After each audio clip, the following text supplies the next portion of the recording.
Hello po. Hello po mga kababayan, mga minamahal. Isang magandang umaga po sa inyong lahat. Good morning po sa inyong lahat. Ngayon po ay 21 ng September 21, 2024. At ang oras po dito sa Los Angeles, California ay alas 7:07 na ng umaga. Saturday po, walang pasok kaya medyo late tayo ngayon ng kalahating oras. Ah, Nais ko lang po mag-vlog itong mainit na talakayan sa social media na hindi ko natatalakayin pero ibibigay ko lang yung title ito si Rodrigo Roa Duterte ay ginagamit niya pala yung mga pastoral ni Kibuloy. Ayan po ang mainit na balita ngayon sa mga vloggers. Kahapon, ang dami kong binuksan na ganyan ang tinatalakay nila. Nagagamit pala ni Duterte yung mga pastoral ni Kibuloy. Yan po ang tatalakayin ko ngayon. Ngayon, hindi naman natin i-confirm yan o i-deny yan kasi wala naman tayong alam dyan eh. Pero, dahil sa resulta na nakikita, opo, huwag na tayong magtalo kung ginagawa niya o hindi. Yung resulta po ang tignan natin at yang po ang title ko ngayon. Kaya pala, Apollo Kibuloy at Rodrigo Duterte parang iisa na. Ayan po ang title ko. At wala pong tumatalakay nito. Ako lang ang tatalakay dito. Kaya inaanyayahan ko po kayo na pakinggan.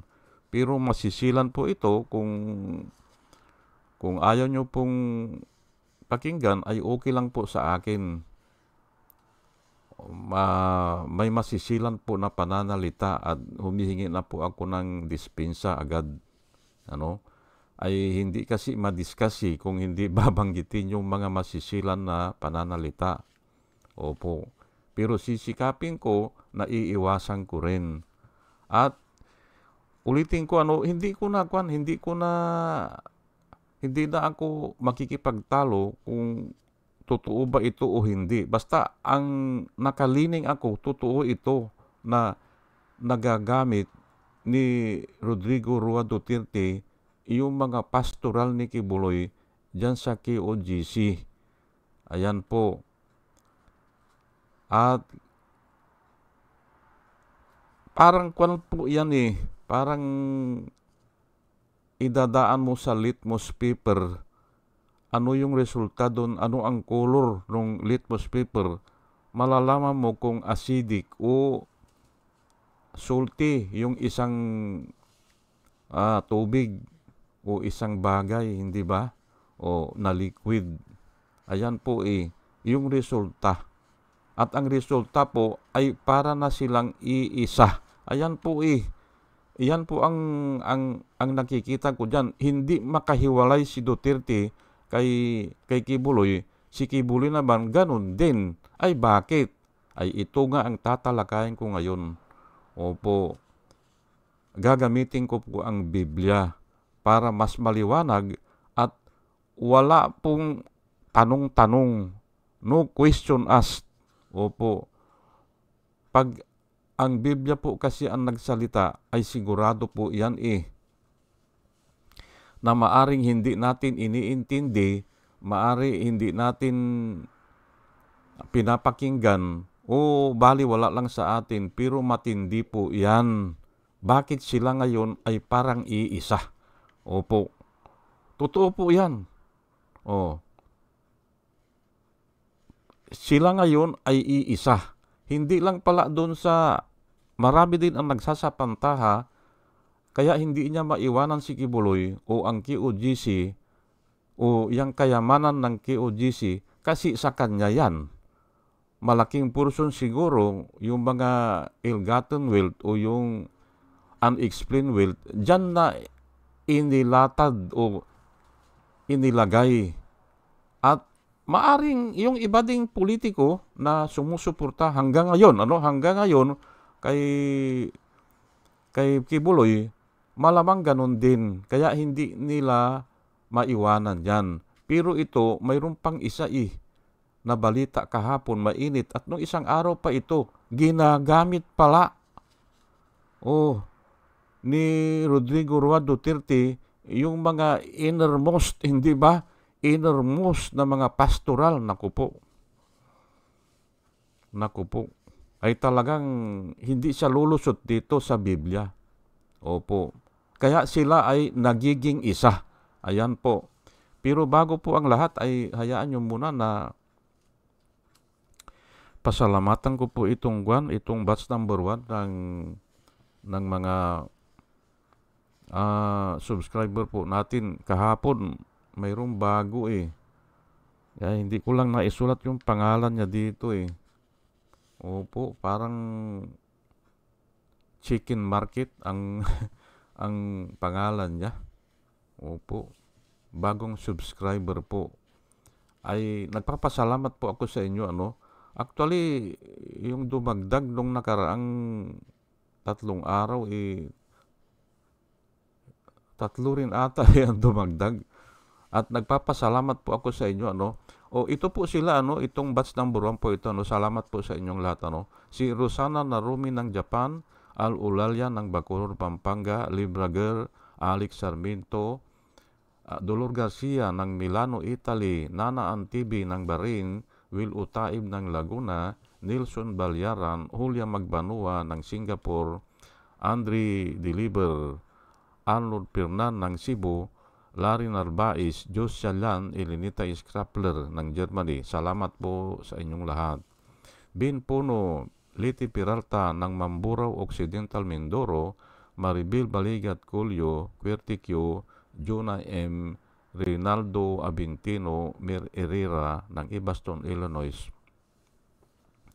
Ernesto Aburque, Placer E. Duarte, Hiasmin San Juan, Roman Di Paz, Mary Grace Santos, Pacbando, John Cabrera, Louis Sigaco, Ike Maglasang, Linda Trasmonte, Linda Walton, Sasha Antigwid. Salamat po sa inyong lahat. Lini Bungat, Agripino C., Eduardo Gonzales ng Singapore, Bumble D., Di Juana Duco, Ernesto Honrado, Josephine Lucas, Bert Abogado, Dimitrio Pascual, Soledad Di Maculangan, Brinda Martin, CG Torrio, Mirchol Torrentino, Brother Pacamara, Manuel Lim, Danilo Magno, Lawrence Alindayo, Edelberto Infante, Bus Reyes, Paul Vincent Lim, Sonny Gaya, Rupino Baldos, Betty Velasco, William Ilay, John D. Cinco, Victorino Ripran, Norman Nabatar, Bonifacio Avila, Danilo Magno, Carl Arban, Salvi Ibanez, Domus Ticton, Tibtib Mercado, Bernadette Francisco, User P.O., Cyril Andres, Hermihenel Dugardi, Rubin Delpin, Mama Gina, Lance Sumintak, Leonardo Asibis, at saka si Jose Tusi. At yung nga kahapon, parang chicken market ang yung huli na nag-subscribe. Salamat po sa inyong lahat.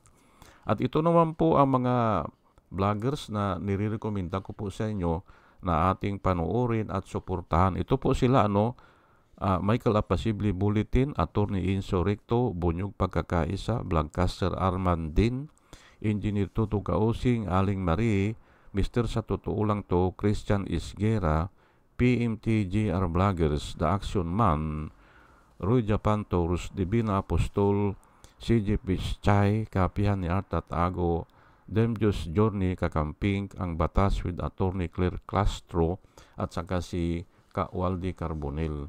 Ugaliin po natin na tayo ay sumubaybay sa kanila at marami po tayong matututunan. At nakikita ko po na yung binablog nila ay para po sa ikabubuti ng bayan. O sige po at tayo po ay tuloy-tuloy na. Nga pala naipangako ko kahapon na i-discuss ko yung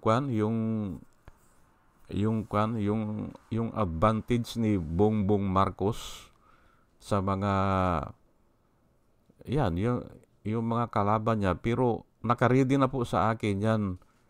Biblia din ang gagamitin ko, at binanggit ko kahapon na si Marcos ay nagagamit ng Diyos sa tansya ko para labanan itong mga grupo nila Duterte. Opo. Yan ang i-discuss ko sana ngayon. Nakaready na po, at malalaman nyo ano ang advantage ni Marcos sa lahat ng kanyang kalaban. Opo. Yung katangian niya, o yung attributes niya, na wala sa katiting yung mga kalaban niya sa politika. Opo. Yan po ang sanang i-discuss ko ngayon Pero nga, ay mainit po na balita ito na ito si Duterte, si Rodrigo Roa Duterte, ay ginagamit niya ang mga innermost na mga pastoral ni Kibuloy. Naku po, ay kung ganyan po ang balita, ay talagang kailangan i-discuss po yan para habang mainit ay maliwanagan po yung mga tao. Ayan po So, punta na po tayo at huwag na po nating patagalin kasi baka kulang ang oras ko dito Marami akong babanggitin hanggang may oras pa. Kung wala na pasensya po humihingi na ako ng dispensa agad. Mark 10 verse 7 hanggang 9, at saka ito ay binanggit din sa Matthew 19 verse 5, Genesis 2 verse 24, at saka Ephesians 5 verse 31. Mahalaga po ito kasi binanggit ito at sa ibang verse din pahapyaw na binabanggit po ito. Pero exactly na ganito nakasulat, 1, 2, 3, 4 po yan na pinanggalingan nito. Basahin ko lang po For this reason, ito po ay patungkol sa marriage po ito marriage. Yung pag-aasawa. Opo. Yung pag-aasawa po ay officiated po yan ng Diyos Ang una pong nag-officiated ng opisyal na nagkuhan ng marriage ay ang Diyos po kay Eva at Adan. Kaya, ayan nga, sa Genesis, mayroon na yan Genesis chapter 2, na andyan na yan. Ngayon, ito po ang for this reason, ulitin ko marriage po ito. For this reason, a man will leave his father and mother and be united to his wife, and the two will become one flesh. So they are no longer two but one flesh. Therefore, what God has joined together, let no man separate. Ayan po ang nakasulat sa marriage po, sa marriage. Ulitin ko lang po, for this reason, a man will leave his father and his mother and be joined or be united or will cleave to his wife, will cleave or will cling to his wife, and the two shall become one flesh. So they are no longer two but one flesh. Therefore, what God has joined together, let no man separate. Ayan po ang nakasulat. Sa maraming verse po yan. Kaya mahalaga po yan kasi paulit-ulit lang po Ngayon,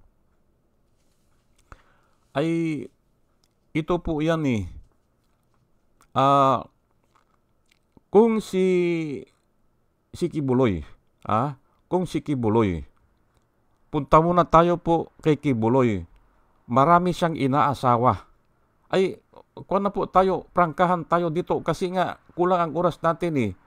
Now, every time na nakikipag sexual act siya, ibinibigay niya ang kanyang sarili. Opo. At ganun din yung babae. Every time a sexual act is committed, he is giving himself o herself. Yan po ang ibig sabihin yan. Kaya sila ay nagiging isa. Ayan po. Ngayon ay may patunay ba dyan? Ay opo, may patunay po dyan. Kasi kung ang mag-asawa ay simpre ay pinag-uusapan na ano ang plano nila eh. Magtatayo ba sila ng bahay? Bibili ba sila ng kotse? Ganon. Iisa na po ang simulain nila. Ilang anak ang gagawin nila. Ayan po ang kabuhayan nila, aayusin nila. Ayan po, kaya nagiging isa sila. Bagamat sila ay dalawang place, nagiging isa na. At yan po ang patunay dyan. Yung nagpaplano sila na magtatayo sila ng bahay. O alahas, ganyan. Bibili ng alahas, ganyan. Ipaplano po nila yan eh.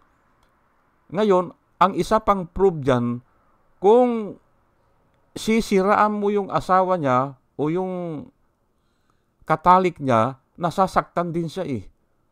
Kung pipintasan mo o sisiraan mo o yung bang gagamitin mo yung asawa niya, ay nasasaktan siya. Iyan po ang proof niyan.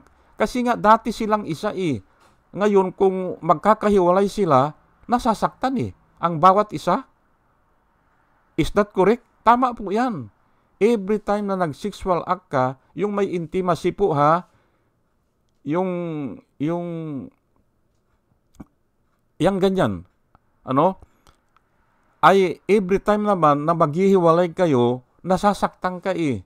Dahil alam mo nga na maghihiwalay kayo dahil hindi mo naman asawa, hindi ba? Ngayon, kung asawa mo naman, ay mas masasaktan ka.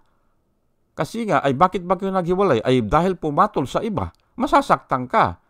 O, ganun din yan. Kahit na kabit mo yan, o inaasawa mo lang yan, ganun kay Ruhina Garma, o inaasawa ni Kwan, ni Duterte, pag maghihiwalay sila yan, dahil babalik doon sa asawa niya, nasasaktan din siya.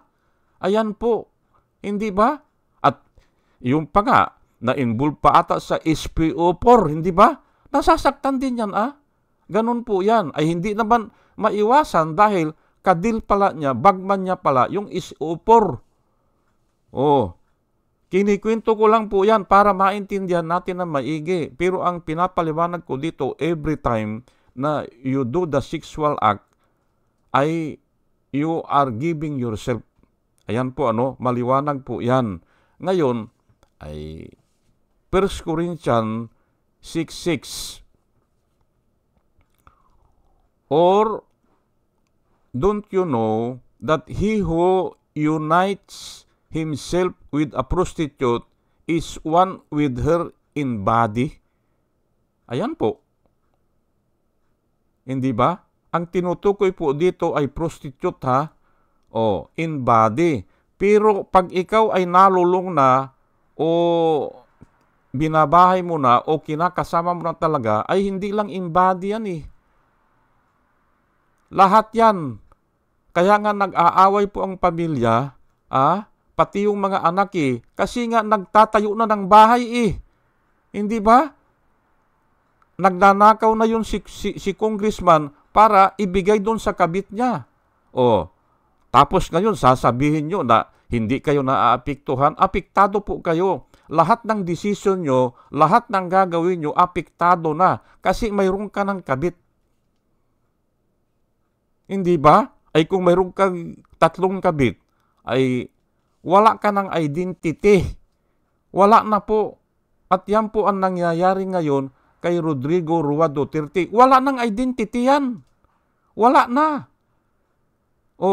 Sasabihin niya, napupunta siya ng West Philippine Sea, itatayo niya ang bandera ng Pilipinas at lalaban siya hanggang kamatayan, hindi ba? Kayo nang bahala na magdasal sa akin, sabi niya Pero afterward, nung tinanong siya, ay ang sinasabi niya, yung mga naniwala sa kanya, hindi ba? Yung mga napaniwala niya, yung mga sumuporta sa kanya, estupido. Ayan po, ay paano mong ihahambing yan? Wala na siyang identity, wala na siyang pinaglalaban kasi nga he is a shattered man. Lahat po ng gumagawa ng ganyan, ng sexual immorality, kaya nga po ang Diyos ayaw niyan kasi nga wala ka ng identity kasi ibinibigay mo dun sa babae. Every time, ibinibigay mo. Ganon din yung babae. Every time yan, naiiba po ang pananaw. Dahil nga, the two shall become one flesh. Pero hindi ko sinasabi ito dun sa mga, yung mga prostitute na umaaktong prostitute dahil talagang wala silang kabuhayan. Iba po yan. Marami po ang nagsasucceed dyan. Marami akong kilala.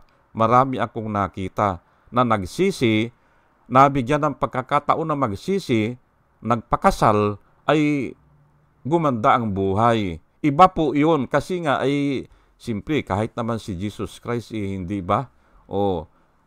Malaki ang kumpasyon niya sa mga ganong tao na ibinibinta na yung sarili, di ba? Yung katawan nila dahil nga wala nang makain. Iba po yan. Opo. Pero apektado rin yan. Kasi mahirap silang makarecover Opo. Maliban na lang sila ay magsisi at kahabagan ng Diyos. Pero ibang topic po yan Nililinaw ko lang po ito Ito yung mga ganitong mga pangyayari. Na kung saan ay ito si Kibulong ay ang dami ng inaasawa. Ay wala nang identity yan. Kaya nga siya, sinasabi na, siya na daw ang appointed son Ay di wala na siyang appointed son of God. Ay di, anong pang pag-uusapan natin dyan? Ay di, sira ulo na yan kung gano'n ang sasabihin niya. Hindi ba? Kaya nga sinasabi ko, wala nang identity yan. Opo, nawawalan ng identity. Kaya nga ay kahit gagawin na yan. Ay i-plasma po yung mga kayamanan, bilyon na yan ay talagang ganyan na nga ang pupuntahan yan. Para na silang isa. Hindi ba? Kasi ang inaasawa nila ay iisa. Marami, pero iisang parang ginagamit ng isa hindi po walang blessing ang ibig kong sabihin. Walang blessing sa Panginoon yan. Remember, ang pinagsabihan po ng Panginoon ng ating Diyos, ang pinagsabihan po ng go and multiply, mag-asawa po. At ang unang sinabihan po ay si Eva at Adan, go and multiply and replenish the earth. Ganun na naman, inulit na naman po yan yung mag-aasawa nung kapanahonan ni Noe. Sila, 8 kaluluwa yun, 4 na paris. Doon nagsimula na naman ang tao, ang sangkatauhan. At sinabi na naman sa kanila na go and multiply. Ayan po, may blessing po ng Panginoon. Sa mag-asawa lang po.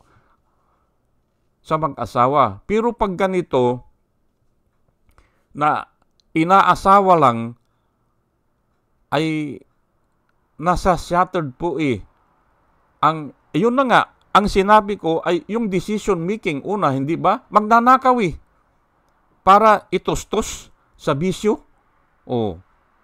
Magnanakaw. At yun namang babae, ito ipapaliwanag ko lang po at huwag po kayong magalit sa akin. Yun namang babae, kung naranasan niya na pumatol na dyan kay congressman, ganyan, o sa isang mayaman, ganyan, ay pag namatay na yung congressman o mahina na o wala ng pira, ay hahanap na rin yung babae eh. Hindi ba?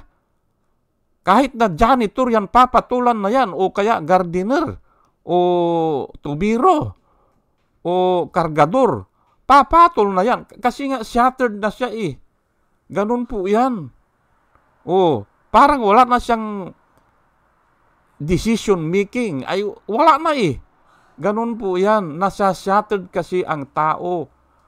Once na nakipag-sexual act sa ganyan, unti-unti po yan. Kaya nawawala na ng decision making. Yung tama na decision making. Oh. Pero marami rin akong nakita na nagsisisi talaga at binibigyan ng pagkakataon na magbago ng kung sino man yung mapangasawa niya. Hindi ba? Pero kalimitan sa ganyan mga sitwasyon, sinisilanan na po yan. Opo, ng mga tao. Ayaw na nila sa ganyan. O ang ibig sabihin, ang iniisip ng tao ay, bakit ko pag-asawa yan? O, bakit ko pag-asawa yan? Ay, sira na yan. Ganun po eh. O, hindi ba? O, ang mga tao mismo, alam nila, sira na yan. Sabi nila, hindi ba? O, ay kaya nga, yan po ang sinasabi ko. Bakit nga nasisira? Kasi nga, every time na you do the sexual act, basta hindi mo asawa ha, sa asawa mo kasi may blessing yan eh. Opo. Pag hindi mo asawa, immoral yan. Pag immoral yan, nasisira po ang iyong pagkatao. At yan ang hindi alam ng karamihan na tao. Ang sabi nila, nasa diskarte lang yan. Hindi po. Opo. Ay marami akong kwento pero mamaya na lang. Genesis, ito po ay sinabi din sa Genesis 2:24 na sinulat ko doon. Basahin ko na lang po para maniwala kayo. Genesis po ito chapter 2.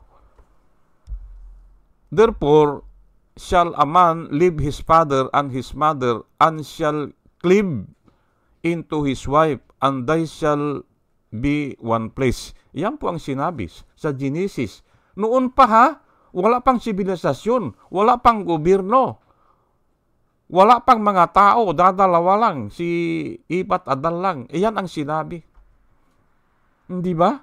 O, ay hiwaga ba yan? Ay hiwaga siguro kasi Diyos ang gumawa sa atin eh. Alam niya yan. Hindi ba? Na kung ikaw ay pumatol sa isang prostitute, ay yung ugali ng prostitute, makukuha mo yun. Iyan po. Kaya nga, yan ang sinabi na they become one place. At kung marami kang pinatulan, hindi ba? O, ay mababago na naman ang iyong ugali. Mababago na naman hanggang sa wala ka ng sariling ugali. Yan po ang sinasabi ko. O, pansinin nyo kasi, si Kibuloy, wala na. Anong mga pinagsasabi niyan, hindi ba? Pansinin nyo si Duterte. Anong pinaggagawa niyan? Hindi ba? Pinasumpa si Ragos na si Kwan daw ay Kwan. Si Dilima ay drug lord. Pinasumpa si Ragos. Ayan po ang ginagawa niya. Bakit niya ginagawa yan? Ay shattered man na nga siya eh. Wala na sa kaayusan. At ginamit pa si Aguirre para kumbinsihin si Ragos. Mag-testify sa hindi totoo ay nag-recant na, hindi ba? Dahil nga hindi totoo eh. Ayan po ang ginagawa niya, hindi ba? Yan ang ginagawa ni Duterte. At ngayon, nag-testify din si Mabilog. Hindi ba? Ay ipapapatay pala yan eh. Na pwede talaga kasi ang dami nang namatay eh. Yung kahuli-hulihan na pinatay noon isipan eh. Si Paruhinog. mayor ata ng kanyon ng Misamis. Kaya tumakas na si Kwan. Ay wala siyang laban, hindi ba? Tumakas na siya, pumunta siya ng Amerika. Hindi ba? Iyan po ang ginagawa ng mga shattered man. Wala ng identity yan. Sasabihin ko sa inyo, kasi nga, nakukuha nung Kwan o nakukuha niya dun sa mga babae na mga, sabihin natin na mga immoral na ang tawag ko dyan. Pasensya na po kayo, pero yan po ang talagang totoo. Mga immoral na yan. Ngayon kung makikipagniig ka doon sa mga immoral, ay madadala ka nila. Ayan na nga, hindi pa? At hindi ko pa i-discuss dito, kaya nagiging shattered dyan kasi nag-aaway-away na yung mga anak o yung mga asawa. Opo, yan po ang nangyari kay Sarah, hindi ba? Kay Sarah, Kwan, yung si asawa ni Kwan, ni Abraham. Nung hindi siya magkaanak, ang sabi niya, sipingan mo yang si Hagar. Sipingan mo yan para magkaanak tayo. Ay simple, ito naman si Abraham. Ay sige, sabi niya. Nagkaanak sila. Pero nung nagkaanak naman si Sarah, si Isaac nga ata yung anak pinalayas niya yung katulong. Na yung katulong na yan ay matitris yan galing sa Egyptian. Pinalayas niya. Kasi nga mag-aaway talaga Ano ba, si Hanilit ba at saka yung asawa ni Duterte na original, hindi ba nag-aaway yan? Kaya nga nagkahiwalay Sinasabi ko lang po para maintindihan nyo. Ngayon, punta na ako ngayon dito sa yung nangyari kay Solomon, kay Samson, para maniwala kayo. Pagkatapos nung nangyari kay Sarah ni Abraham, na pinalayas niya, hindi ba? Pinalayas niya. At sabi naman ng Diyos kay Abraham, sige, palayasin mo yan. Hindi ba? Sundin mo si Sarah, sabing ganun. Ay kasi nga mag-aaway Mag-aaway talaga Kaya nga, shattered yan, shattered. Ang tawag ko dyan ay nabiyak-biyak na ang kanyang pagkatao. Tingnan po natin ang nangyari kay Samson. Nakarecord po dito sa Judge 16:1, one day, Samson went to Gaza where he saw a prostitute. Opo, totoo po yan. Nakakita siya ng mga prostitute. Yan sa Gaza, yang may gira. Diyan siya kumukuha ng prostitute. At malamang ang mga prostitute diyan ay mga Palestinian. Kasi yung asawa niya ay Palestinian yun na pinatay. Hindi ba? Pinatay yun Pero ito ay na siya ito. In despair siya. Kasi nga pinatay yung asawa niya Opo. Kaya diyan na siya pumupunta sa Gaza. Remember, na siya ito, parang hari siya o judge siya. Hindi ko lang alam kung buong Israel o parte lang ng may portion lang sa Israel. Pero judge na po siya dito. Parang hari siya. Pumupunta pa siya sa mga prostitute. At yan nga and went into spent the night with her. Ayan po ang ginagawa ni Samson. Hanggang isang araw ay ang nakilala niya ay si Delilah. At yun naman, nung napansin naman ng mga Palestinian na si Delilah ang parokyano niya ay si Samson, ay kinausap na nila si Delilah. Ayan po, na yun nga, kunin ang katangian ni Samson. Bakit siya ay malakas? And the rest is history, hindi ba? Ayan po, para may example tayo. Ngayon, ay itong nangyayari ngayon, uulitin ko lang po, ay wala na po akong oras, itong nangyayari ngayon kay Kuy Buloy at saka kay Rodrigo Rua Duterte, na parang iisa na sila, hindi na po ako nagtataka dyan. Kasi iisa pala ang inaasawa nila. Ayan po, hindi ba? Ay sabihin nyo na wala akong patunay, ay ang kwan po ay yung resulta ang tinitingnan ko Hindi na aalis yan dyan. hanggang kamatayan yan ipagtatanggol yan. O kaya ay magkabila yan, ganun yan. O, pati nga yung mga babae dyan hindi na aalis yan dyan. O, kasi iisa na sila ni Kibuloy hindi ba? Kaya pinagtatanggol nila. O, kasi inaasawa nga hindi ba? At pinaliwanag ko na kung bakit. Ayan nga. Hindi ba? Maliban na lang siguro kung sila ay magsisi at kahabagan sila ng Diyos, mababago nila ang buhay nila. At yan naman po ang prinsipyo na ibinibigay sa mga Kristiyano. May pagbabago po ng magaganap. Opo. Hindi yung on his own merit or on his own way or eagerness, hindi mababago ang tao. Kung hindi, kahabagan po tayo nag-Diyos. Yun. At siya ang magbabago sa atin. Opo. Ang dami na kasi na ganyan. Ayaw ko ng ganyang buhay. Sabi na, ayaw ko na magbago na ako. Sabi niya, gusto ko na magbago. Ay hindi nangyayari kasi nga walang blessing ng Diyos. Yan po ang sinasabi ko dito. Bilang isang born again po, subukan nyo. Makipag-usap kayo sa Diyos.